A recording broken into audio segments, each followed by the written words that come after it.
Hello and welcome to the Great Rehumanization. It's April 2026 and we are off and running with this show as of right now. Okay?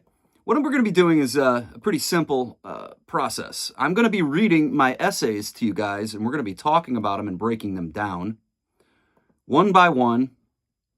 Hopefully get a couple of them done every week, at least. I've got a lot coming. So I've been thinking about this for a while. And I could do shows where I'm riffing, I could have guests, we could do a lot of different things, but everything I do comes back to reading and writing, all of it. And I want to help everybody read and write and communicate and think. We all have to get better at thinking, and we all have the capacity to do so.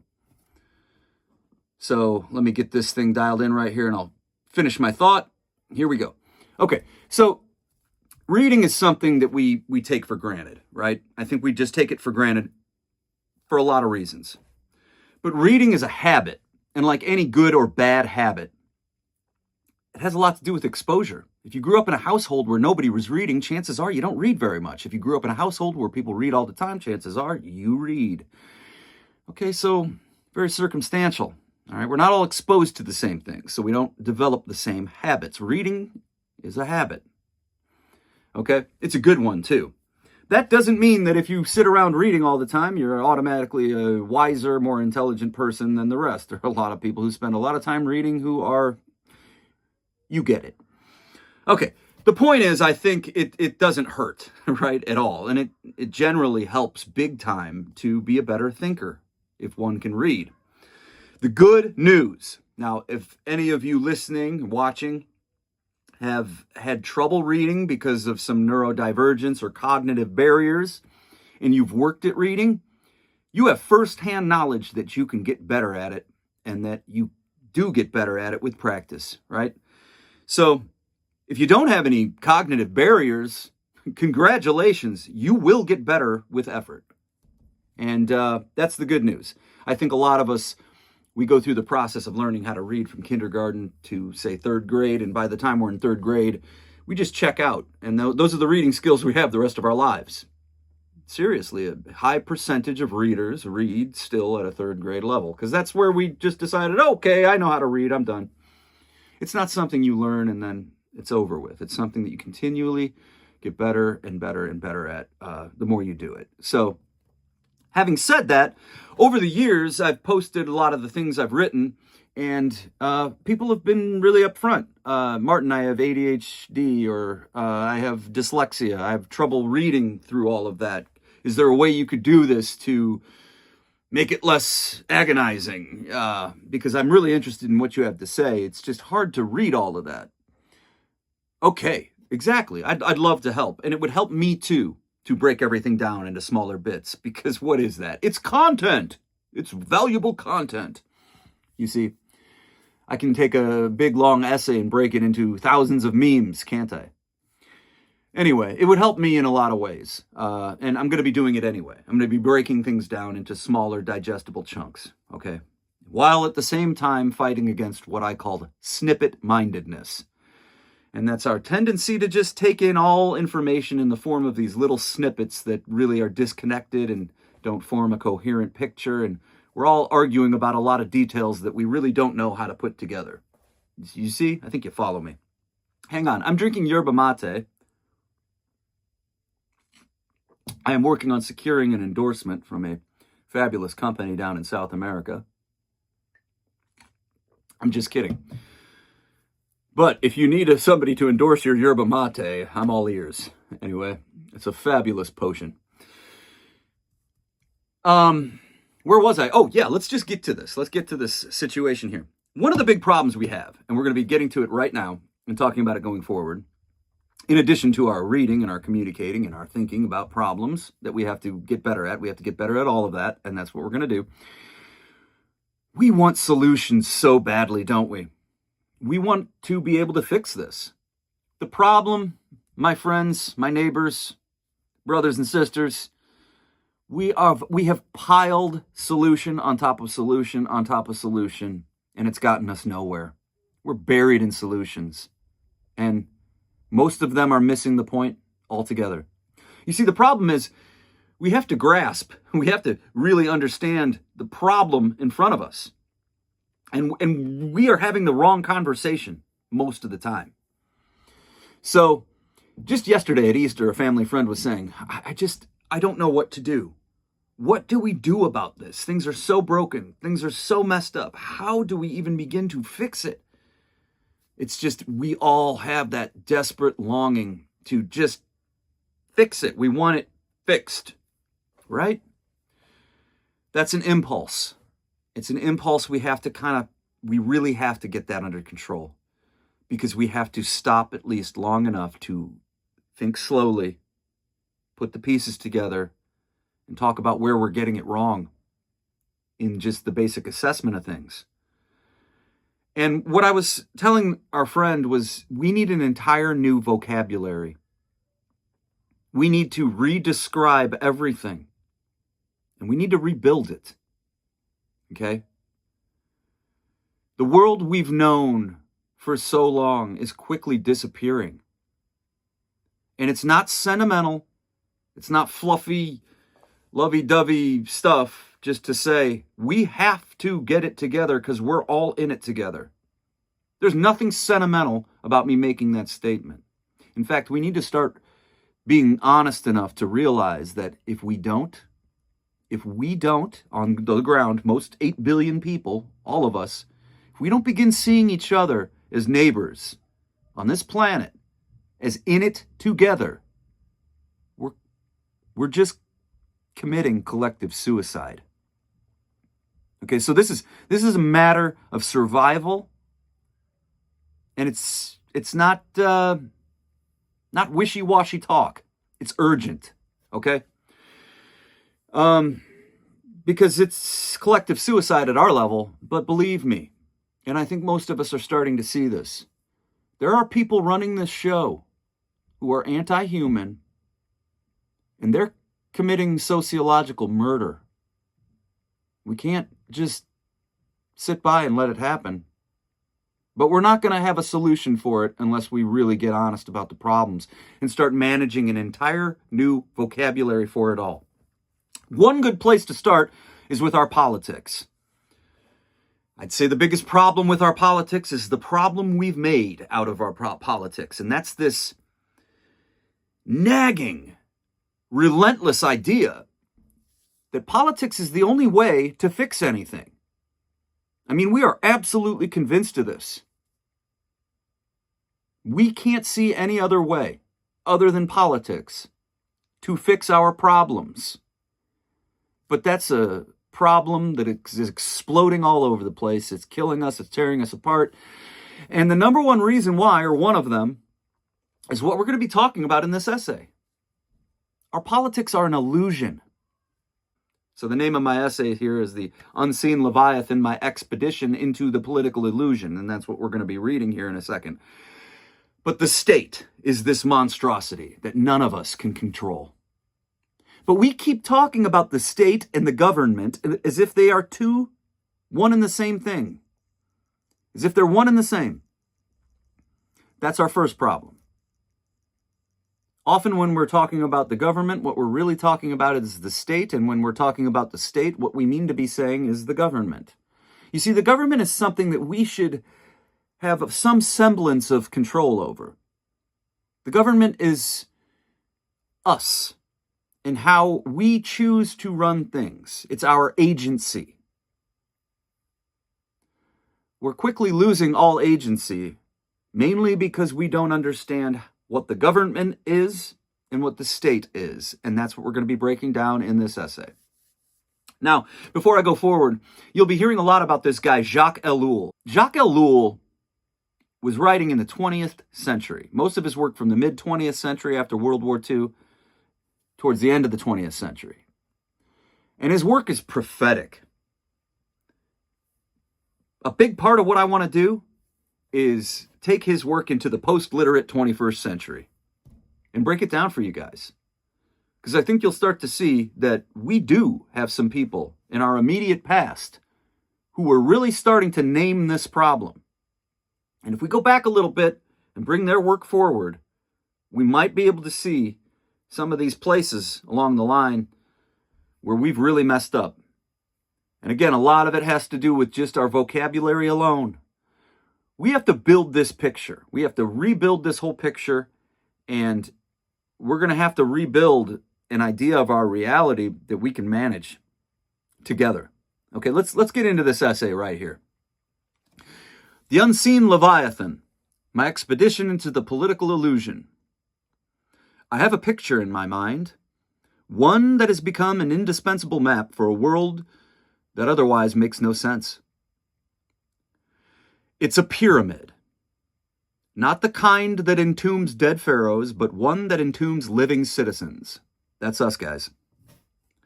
Its base is monstrously wide, a sprawling foundation of institutional weight that seems to stretch into the very core of the earth.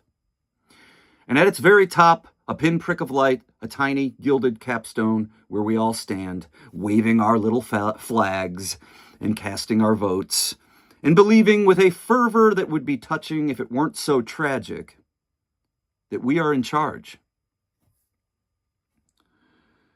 This pyramid is the architecture of our powerlessness. We are told that we stand at its apex, and this is the first and greatest lie. We are merely decorative figures perched atop a behemoth we neither control nor comprehend. We debate endlessly about the ornamentation on our tiny platform. Should it be red? Should it be blue? We're going to talk a lot about this two-party system because it's ridiculous. And increasingly more and more of us know that, right? So we debate endlessly about this ornamentation. Should it be red or blue? While beneath our feet, the colossal engine of the state grinds on.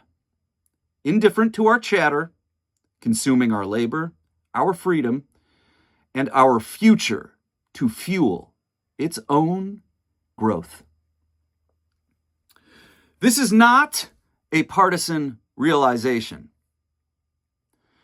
Partisanship is the scripted performance that keeps us distracted on that tiny stage. This is something deeper, more fundamental. It is the slow, dawning horror that the language we use, the fights we have, the very categories of left and right, big government, small government, those arguments, they're not just obsolete. This whole language, it's not just obsolete. They are a carefully constructed illusion, a spectacle designed to prevent us from seeing the true mummy in the tomb. I've come to understand that our politics is not just a battle for control of the ship. It is a heated argument among the passengers on the deck of a ship that has no captain. Only the immutable automated logic of its own course, set for an iceberg that we all see but feel powerless to avoid. That powerlessness. What can we do about it? This essay is my attempt to chart the dimensions of that ship, to name the invisible monster. It is an argument that the most pressing political task of our time is not to win an election, but to learn a new vocabulary. We must learn to distinguish between government, okay? That's the noisy, performative, largely impotent theater that we watch every day. That's where we're supposed to have some agency and some control. And then there's the state, the permanent, autonomous, bureaucratic technical apparatus that operates with a life of its own. Until we see this distinction, we are not just fighting the wrong battles, we are reinforcing the very system that enslaves us. All right, that's the introduction. Part 1. The French prophet Ellul and the anatomy of the automated state. So Jacques Ellul, that's spelled E-L-L-U-L, okay? So the French prophet Jacques Ellul and the anatomy of the automated state. So what we're doing is I want you to keep this pyramid idea in mind. That's our visual. And the government that we have any say in is the tiniest little cap of that pyramid. Everything else underneath it is the state. So, part one. My expedition into this gloom did not begin with a news cycle or an election result. It began with a book written in the 1960s by a French sociologist and philosopher. He was a professor too. Taught law, I believe, at the University of Bordeaux, named Jacques Ellul. His work, The Political Illusion, this book that I'm speaking specifically of, The Political Illusion is the book by Jacques Ellul. It's not a cheerful read. It's a clinical, devastating diagnosis of a disaster we have only now begun to feel in its terminal stage. Okay, so everything Jacques Ellul is talking about in this book would be pretty clear to anyone who reads it now. For Ellul, the modern state is the ultimate expression of what he called la technique, which is the totality of methods and systems driven by the logic of maximum efficiency. His central thesis is that this state has ceased to be an instrument of human will. It is no longer a tool that the politicians or even the people can wield for a chosen end. Through its fusion with technology and technique, it has become an autonomous force, a self-augmenting system with its own internal logic. Its primary goal is no longer the common good or the public will. Its primary goal is its own expansion and maintenance. It is a machine that must grow to survive. He saw the political life offered to citizens, voting, party membership, political debate, as a spectacle, a form of theater designed to create the feeling of participation while masking the absence of any real power. The real decisions, he argued, were no longer made in legislative chambers or town halls. They were made within the vast interlocking bureaucracies, the corporate boardrooms feeding on government contracts, the military command structures, and the intelligence agencies, the complex of entities that operate by the cold, amoral calculus of what is most efficient for the system, not what is most humane for people. The citizen is invited to participate in a false political life, Ellul wrote. A performance which masks the absence of real political power and the automatic functioning of the state apparatus. So, basic language, the state grinds on. It functions with or without our input. Frustratingly, what will make clear, guys, going forward is that the more we engage this beast, the bigger it grows. So we try to rein it in through our avenues open to us, the voting, the participation, and all we manage to do is make the problem worse. It's frustrating. I mean, the things I'm saying right now are just even hard to hear. Sounds like real doom and gloom, right? Like there's no hope. Well, we have to face the reality here, and let's keep going. Reading those words, so the citizen is invited to participate in a false political life, the absence of real political power, the automatic functioning of the state apparatus. Reading those words felt like having a blurry photograph snapped into perfect focus. This was the language for the unease that I had felt for years. So when I first read this, the political illusion wasn't one I had gotten to until I was in my 30s. I had read The Technological Society and Propaganda really early on, but I was like 20 years old. 19, 20 years old. So the Ellulian lens explained why every election felt like a choice between two brands of the same product, why every political victory seemed to change nothing fundamental, and why the machinery of our lives grew more complex, more intrusive, and more unmanageable regardless of who was in the White House or Congress. Ellul provided the name for my nagging suspicion: we are not being governed. We are being managed by a machine. Wow, it's almost like I need to read that paragraph again. Reading those very words felt like having a blurry photograph snapped into focus. This was the language for the unease I had felt for years. This explained why every election felt like a choice between two brands of the same product, why every political victory seemed to change nothing fundamental, why the machinery of our daily lives grew more and more complex, more intrusive, more unmanageable, regardless of who is in the White House or Congress especially. Ellul provided the name for my nagging suspicion. We are not being governed, we are being managed by a machine. We're not governing ourselves, right?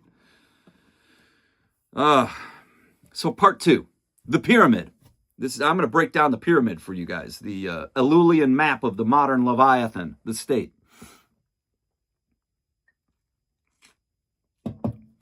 This is where my mental picture crystallizes into an Ellulian model. Let us give this abstract state a form. Imagine the pyramid.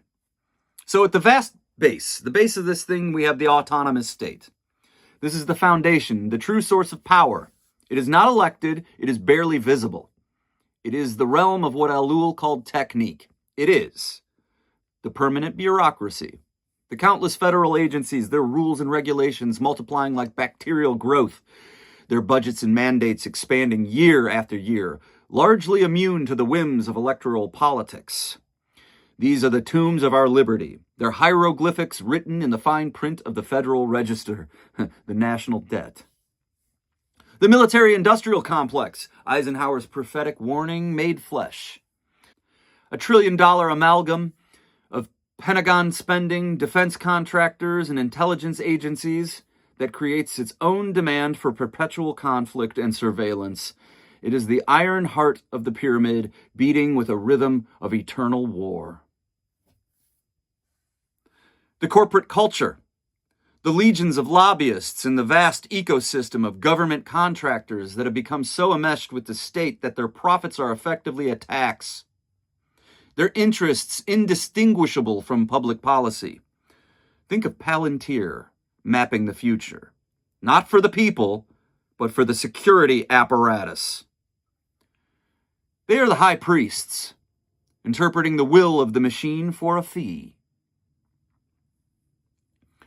There are the think tanks and the NGOs, the expert class, funded by opaque sources who provide intellectual scaffolding for the state's expansion, forever generating reports that conclude the solution to any problem is more funding, more power, more control for the very institutions that created the problem. That's the base, and this base operates by its own logic. Its currency is not votes or public sentiment. Its currency is data, efficiency, power, budget allocations.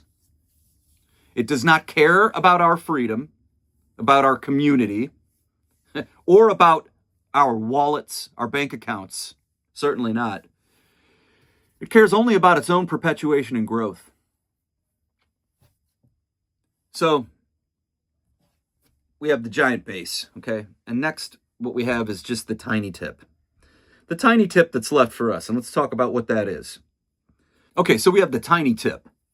The tiny tip of this pyramid that's left for us. Okay.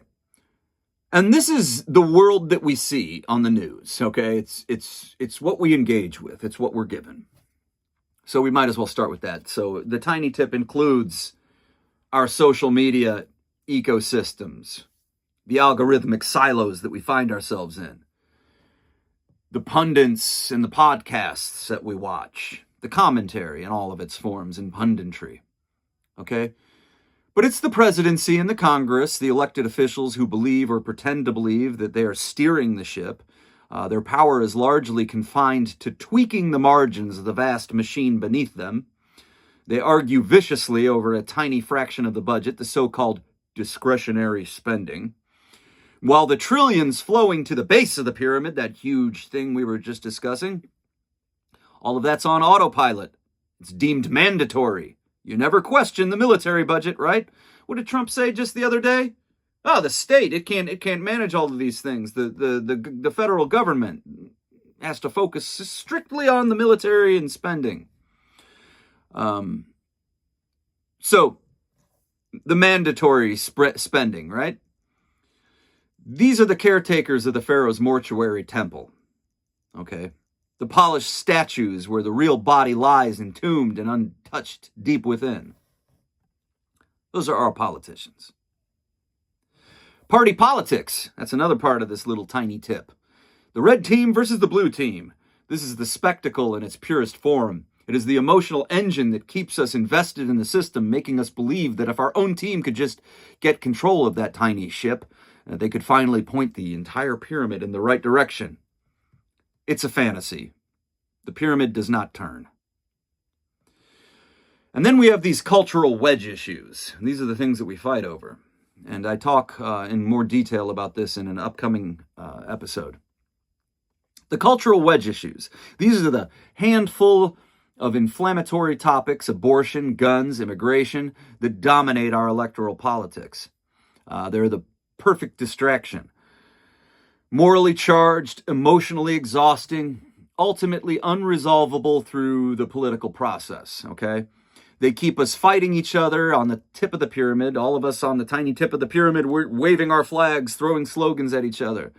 We're too consumed by rage to look down and see what has been built beneath us. Okay, so the absolute genius of this structure is its inversion of our traditional metaphor. We speak to government as this bottom-up or top-down system, right? But the Ellulian pyramid, the top, is just an illusion. The real power, the real energy, the real direction, it flows from the bottom. The base of the state dictates the constraints, the possibilities, and the menu of choices available to those of us, the vast majority of us, who are confined to the little tip. As Ellul starkly put it, it is not the government that directs the administration, but the administration that directs the government. And I'm not talking about the cabinet administration, like the presidential administration. I'm talking about the administration of the entire apparatus, the military-industrial complex, the bureaucracies, the funding apparatus, the lobbyists. That's everything that we've talked about. This self-perpetuating autonomous mechanism that we all stand on top of with no control. So part 3, the bipartisan proof, how the Ellulian state feeds on red and blue alike. Okay? Now here we're going to get into a couple of little distinctions, but that's not the point. So I preface this by saying, I don't want to hear anybody on the blue team going, yeah, right on! But there might be a little bit of a moment for that, but it's not what you think it is. So the Ellulian theory is only as good as its predictive power, right? If the distinction between the state and the government is real, then we should see a clear empirical signature. The relentless growth of the state should continue, regardless of which party is performing the role of government. The rhetoric of the performers should have little to no effect on the metabolism of the beast, right?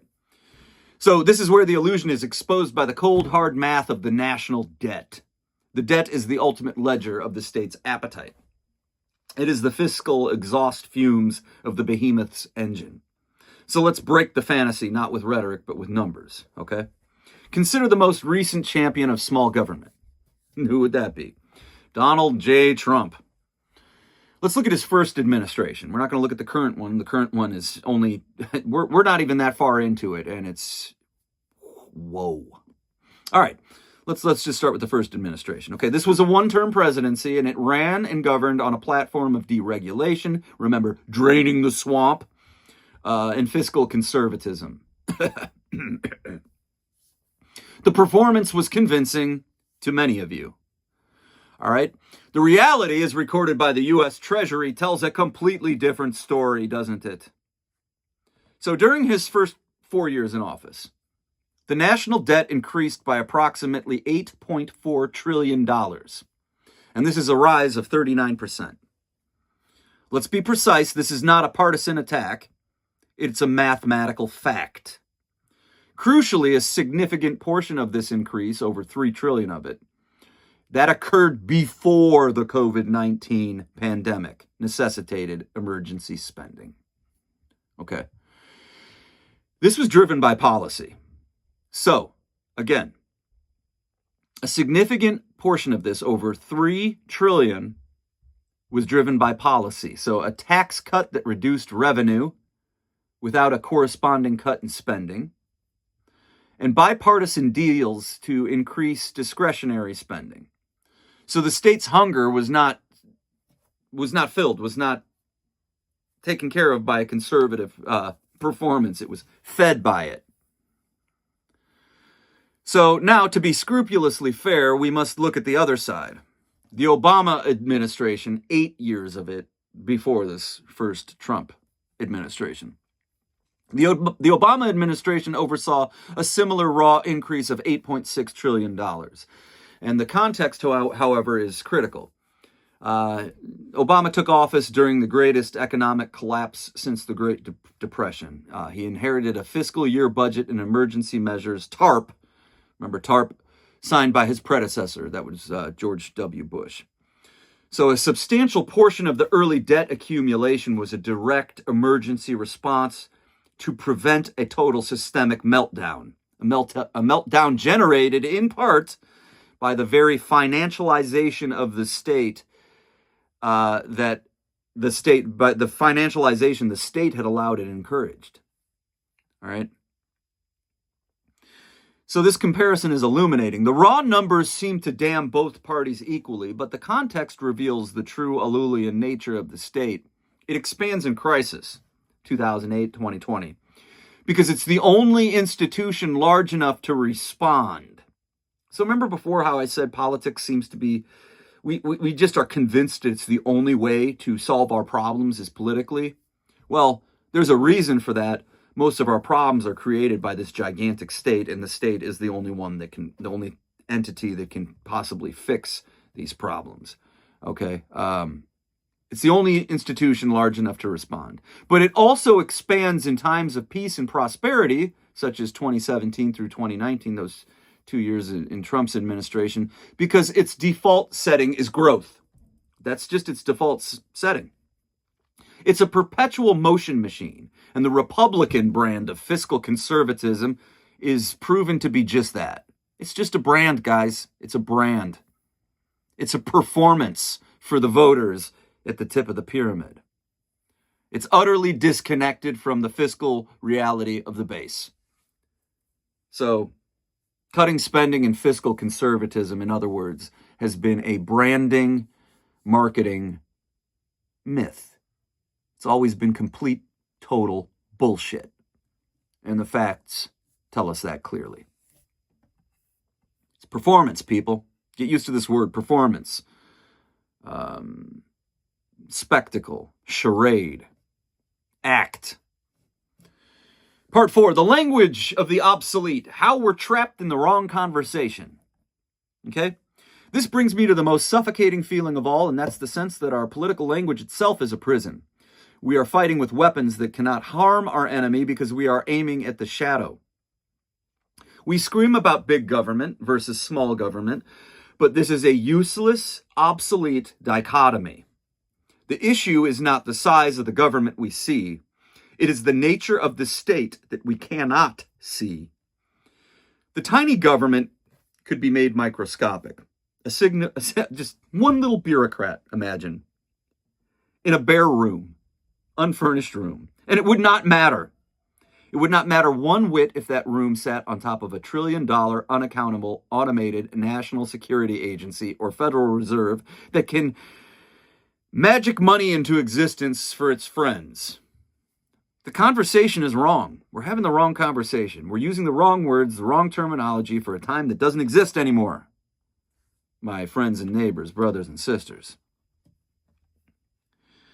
We fight about socialism versus capitalism, and that's another dead end. The modern state is a monstrous hybrid, and here's what it does. It socializes risk and loss for the powerful. Oh, so there is socialism, but only for the bank bailouts and the corporate subsidies, right?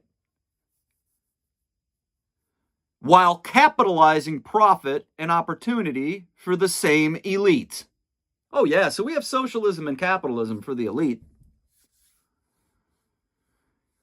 It's not ideology. It's a kleptocracy with a technical manual, guys. I'm going to say this whole paragraph again. We fight about socialism versus capitalism, another dead end. The modern state is a monstrous hybrid.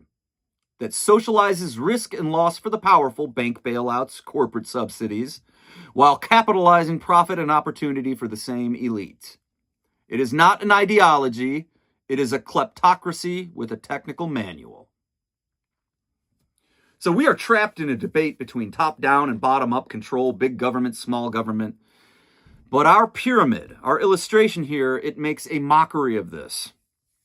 There's no bottom-up in a system where local governments are utterly dependent on the state's funding and the state's mandates, right? There's no top-down control when the occupants of the top of this little pyramid are merely temporary managers for the permanent infrastructure below. Our metaphors are broken because they're from a different century. They're designed for a different machine. And this linguistic vocabulary failure is by design. It's the fog that keeps us from seeing the prison walls. As long as we are arguing about the size of the guard's shack, we won't notice that the shack is inside a maximum security facility we built for ourselves, brick by bureaucratic brick. So part 5, the performance of it all, a nation of reality show contestants.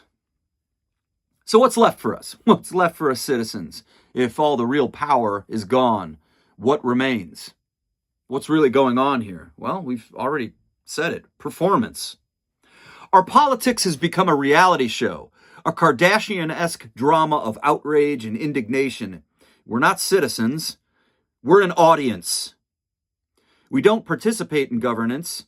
We consume political content. We choose our team. We wear its colors. We cheer its victories, and we lament its losses with a passion that is real, but whose object is a fiction. Our passion is real, but the things we're getting passionate about are an illusion. The politicians are not leaders, they're contestants. They know the game. Their goal is not to steer the ship, an impossible task, but to stay in the spotlight, to generate clicks, to secure their place on the show for another season.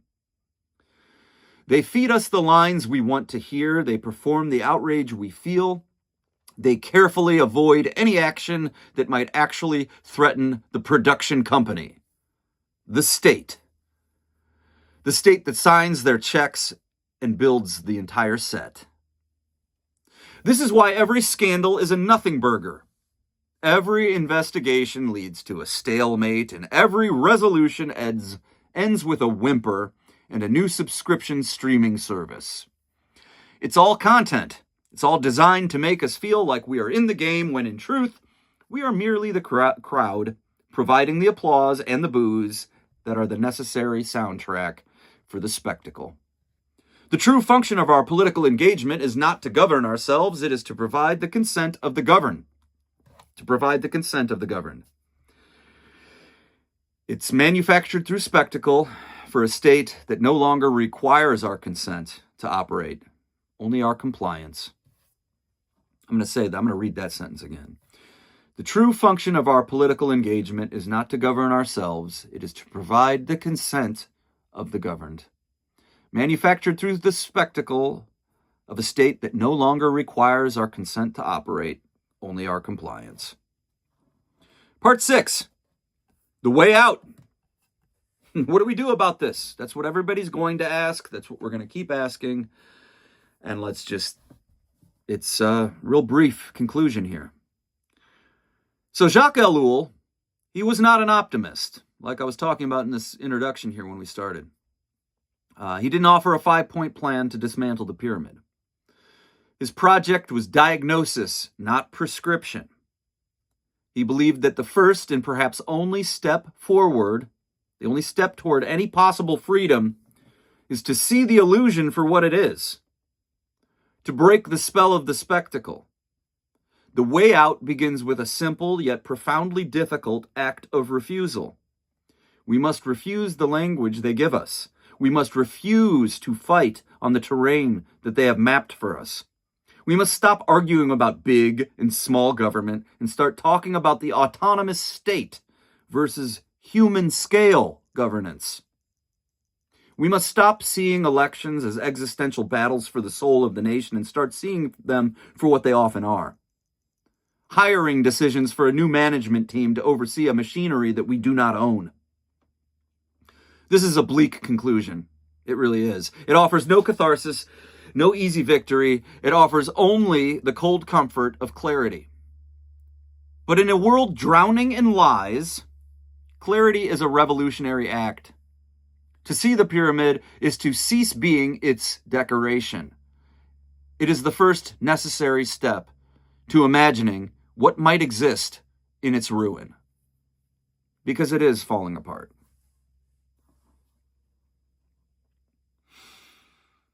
Ladies and gentlemen, this is the great rehumanization, brothers and sisters, neighbors. Be wise as serpents, harmless as doves.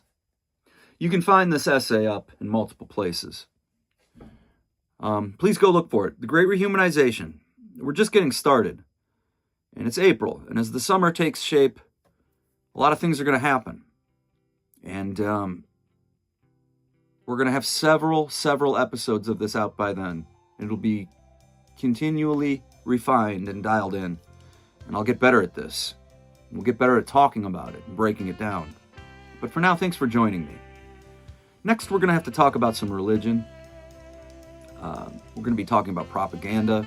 We're going to continue talking about the state, our problems with governance, problems with technology, problems with the elite who run the show. But we really need to be discerning and committed to this idea of love your neighbor. Love your neighbor. Be wise as serpents. That means tough-minded. Be harmless as doves. That means open-hearted, compassionate. Most of all, do not conform to the patterns of this age. Be transformed by the renewal of our minds so that we can discern, know what's good and pleasing, what's truly righteous. Okay? Watch out for the wolves in sheep's clothing. That's what I meant to say. And peace and love. We'll get back at it next time. Thank you for joining me. This is the Great Rehumanization.